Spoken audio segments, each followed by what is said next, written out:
Hello, my dear students, good morning. Students, let's start reading the play from page number 44. Okay, we left the play at the last word, almost bulge. So now in this part, as we can see here, the conversation which took place between George and Mrs. Pearson is really very amusing, much funny. George Stout. When George Pearson looked at his wife Annie Pearson and found that she was taking alcohol, she was taking beer, stout, he got really so much surprised and he could hardly believe on his eyes. Okay, so that's why he asked his wife whether she was taking beer. Mrs. Pearson, yes. Mrs. Pearson replied in positive, saying it that yes, she was taking. Mrs. Pearson replied in positive, saying it that she was taking beer. George, amazed. Oh, George got badly surprised. What are you drinking stout for? And he asked his wife, what are you drinking stout for? Stands for here. Why she was taking beer? Why she was taking stout? Stout is a kind of beer, alcohol. Mrs. Pearson, because I fancied some. Mrs. Pearson replied, her husband George Pearson, that she had imagined so and she liked it. That's why she had started taking the beer in the day hours. George, at this time of day, George asked his wife that she was taking the beer. Okay, in the broad daylight. Mrs. Pearson, yes, what's wrong with it? At this time of day, Mrs. Pearson asked her husband whether there was something wrong while taking the beer in the day hours. What's wrong with it at this time of day? उसने कहा कि इस वक्त beer लेना कौन सी गलत बात है? George bewildered. George could not believe what she was telling him, what she was saying. He took each and everything out of his expectation and he got badly confused, extremely confused. George, nothing, I suppose, Annie, but I have never seen you do it before. George, being so much surprised, being so much confused, puzzled, George firstly told his wife that there was nothing wrong, but he supposed that he had never seen her taking alcohol before in her life. Mrs. Pearson, well, you are seeing me now.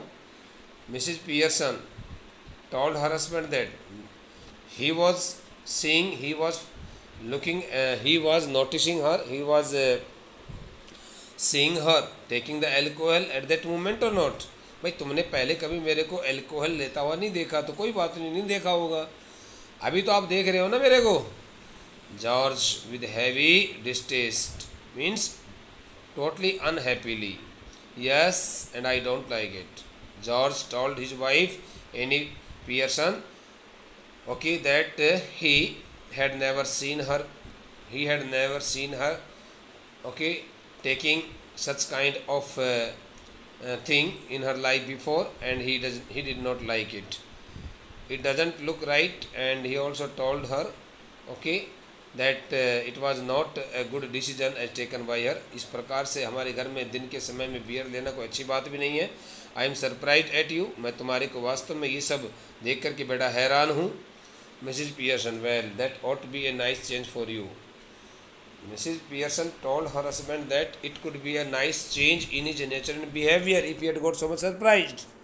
यदि आप वास्तव में ही बेहद रूप से इतने हैरान हो गए मेरी इस तरह की ये सब देख करके, तो आप वास्तव में ही कुछ ना कुछ बदलाव अपने अंदर देख पा रहे हो. George, what do you mean? George ने पूछा तुम्हारा कहने का मकसद क्या है? George asked Mrs Pearson what she really mean to say. Mrs. Pearson, it must be some time since you were surprised at me, George. Mrs. Pearson told her husband, saying that it would have been some time since he had been surprised at her. He would have got so much surprise looking at her and taking the alcohol. Mrs. Pearson George से कहा कि जब से तुमने मेरी तरफ हैरानी जाहिर की है तब से कुछ ना कुछ तो निश्चित रूप से आपके दिमाग में चल ही रहा होगा। George, I don't like surprises. George told Mrs Pearson that he did not like surprises and he was totally against such kinds of feelings. मुझे ये सब हैरान होने की आदत, हैरान हो जाना अच्छा नहीं लगता है। मैं इन सभी बातों से नफरत करता हूँ। I am all for a study going on mean simple and sober man. He told her that he was just like a simple and ordinary person. He did not like such kinds of things in his life. You ought to know that by this time means they had been married for so many years, for long years. That's why he told his wife that she must have known about it, that he has always led or followed a very simple life. George ने कहा, मुझे इस प्रकार से ये सब बातें पसंद नहीं है। मैं तो एक साधारण किस्म से जीवन जीने वाला व्यक्ति हूँ। अभी तक तो तुम्हारे को इन सभी बातों का ठीक प्रकार से पता लग ही जाना चाहिए था। By the way, I forgot to tell you this morning I wouldn't want any tea. कहा कि वास्तव में मैं तुम्हारे को आज सुबह ये बताना भूल गया कि मुझे आज आपके अपने घर पर, यानी हमारे अपने घर में, आपके हाथ से बनाई गई चाय शायद लेने की आवश्यकता नहीं पड़ेगी। मैं आपकी चाय नहीं पी पाऊँगा। Special snooker match night at the club tonight. He told her that there would be a special snooker match, okay, that night, the coming night, that night at the club house. Okay, उसने कहा कि आज रात को club के वहाँ बहुत अच्छा एक विशेष स्नूकर का खेल खेला जाएगा, and a bit of supper going, and they would also arrange the supper for the invited guests, for the people. इसलिए उसने कहा कि क्लब हाउस के अंदर वहाँ पर संध्याकालीन भोजन की व्यवस्था भी की जाएगी। ओके, सो नो टी, इसलिए मुझे आपके यहाँ चाय पीने की शायद कोई आवश्यकता नहीं आज। Mrs Pearson, that's all right, there isn't any. Shrimati Pearson ने कहा, ये तो बहुत अच्छी बात है, आखिरकार चाय हमने बनाई भी नहीं है। जॉर्ज, एस्टोनिस्ड, बेटा astonish, surprise, aghast, okay, these words are only for greatly, these words represent here, okay, sense of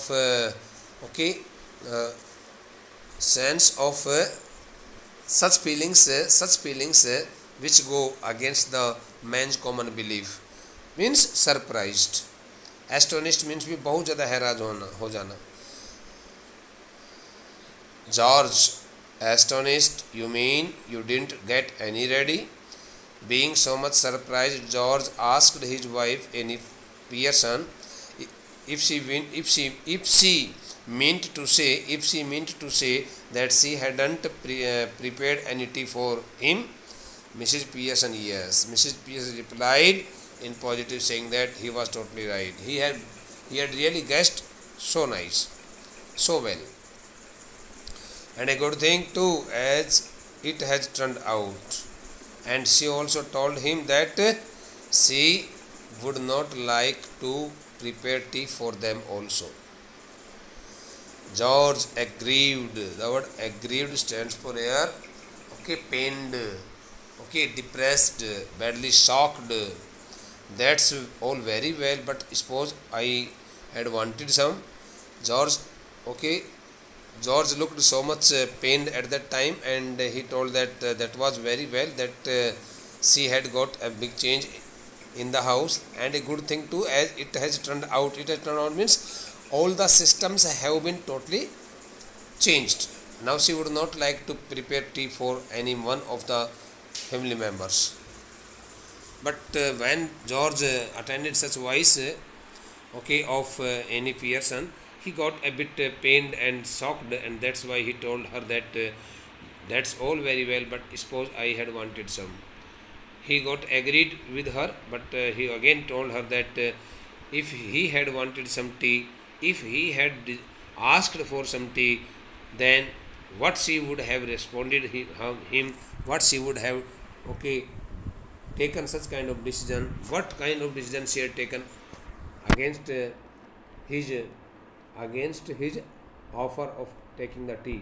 यदि मान लो मैंने चाय पीने के लिए आपको कह दिया होता तो आप क्या करती? मिसेज पियर्सन का जवाब देखो, my goodness mean me lord, listen to the man, हे भगवान इस आदमी की सुनो। Annoyed because I don't get a tea for him, since she had not prepared tea for him, he had got fully annoyed with her.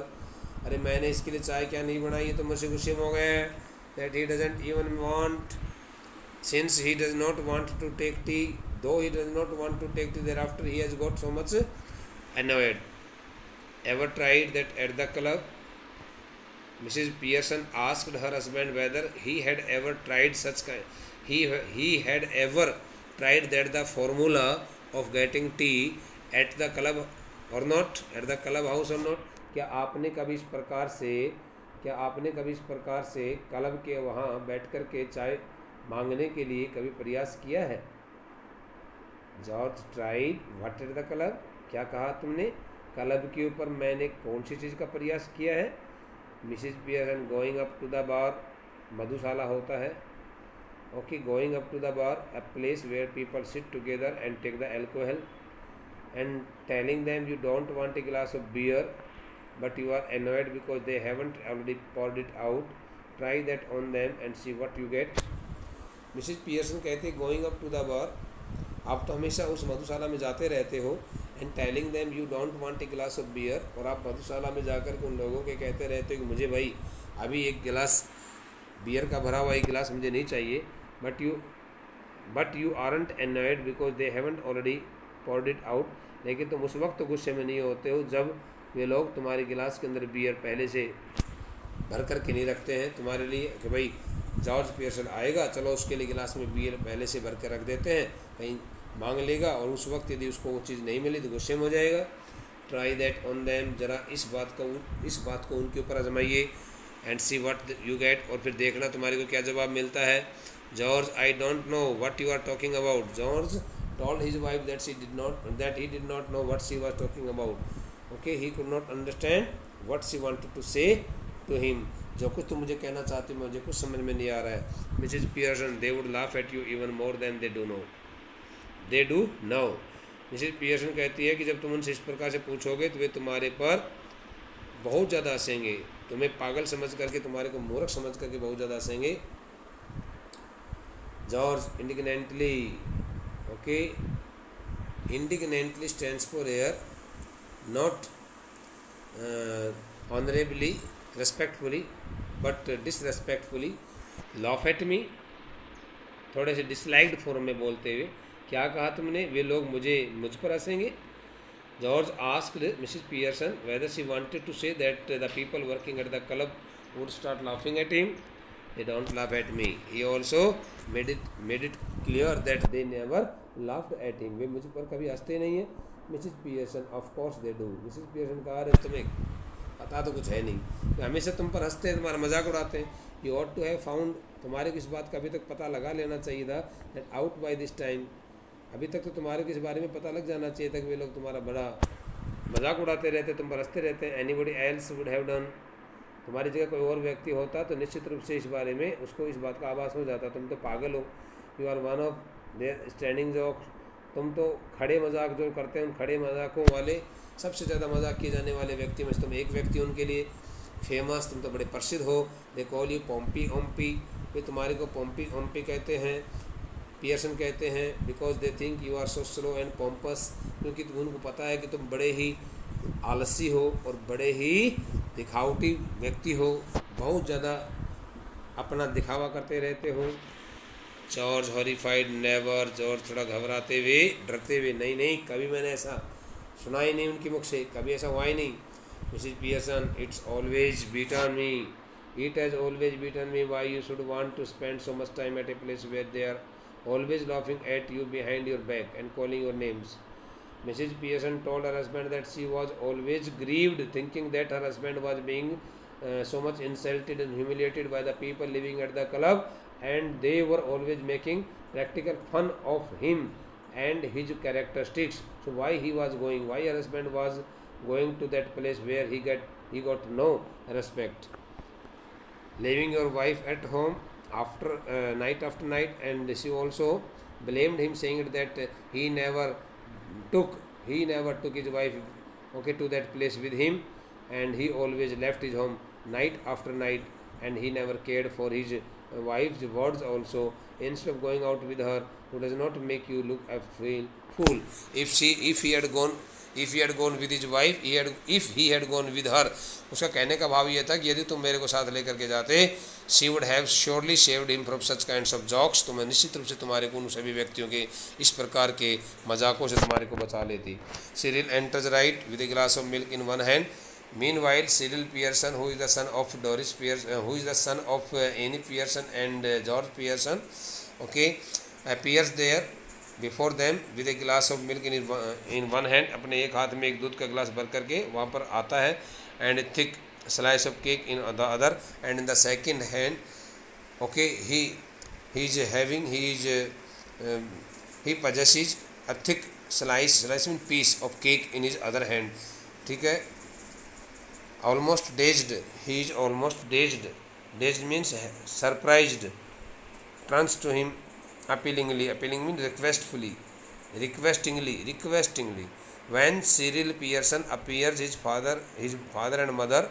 So at that time he is having a glass of milk in one hand and a thick slice of cake in the other hand. Okay, George almost dazed. So when George looks at his face, he gets so much surprised, and then he turns to him requestingly. He wants to ask something from his son, okay, regarding his so much depression and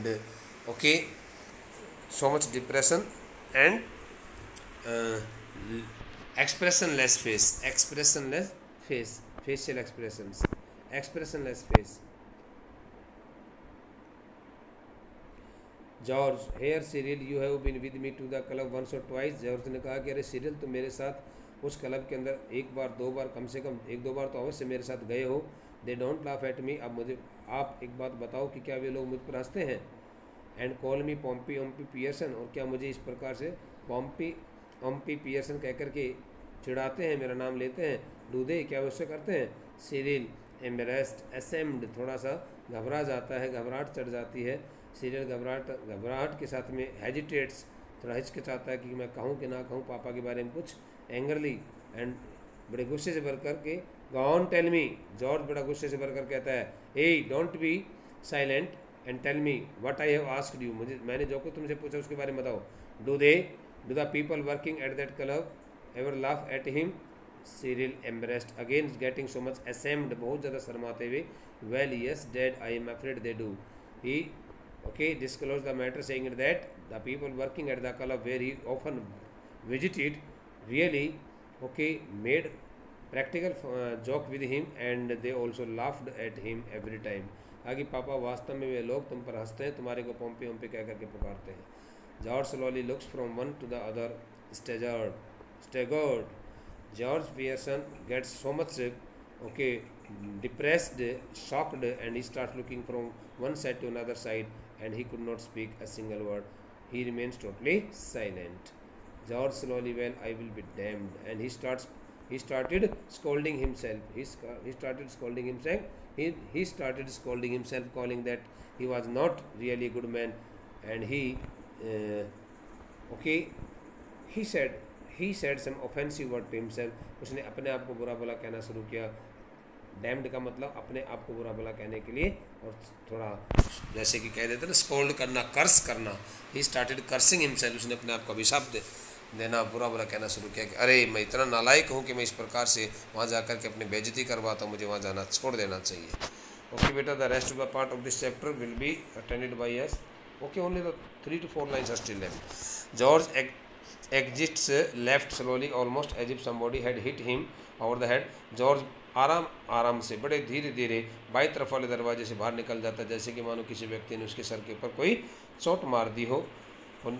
serial after watching him गो, जब serial अपने पिता को बाहर की तरफ जाता हुआ देखता है तो उसके after watching him go turns indignantly to Mrs Pearson. बड़े ही एक डिसरेस्पेक्टफुली भाव से, बगैर किसी सम्मान के साथ में, तुच्छता के साथ में, तुच्छ भाव के साथ में, और वह अपनी मम्मी श्रीमती पियर्सन की तरफ देखता है. सीरियल, नव you shouldn't have told him that अरे मम्मी तुम्हें पिताजी पापा को ये सब बातें भी नहीं बतानी चाहिए थी मम, दैट इज़ नॉट फेयर, ऐसा बताना ठीक नहीं होता है। You have hurt his feelings mind to.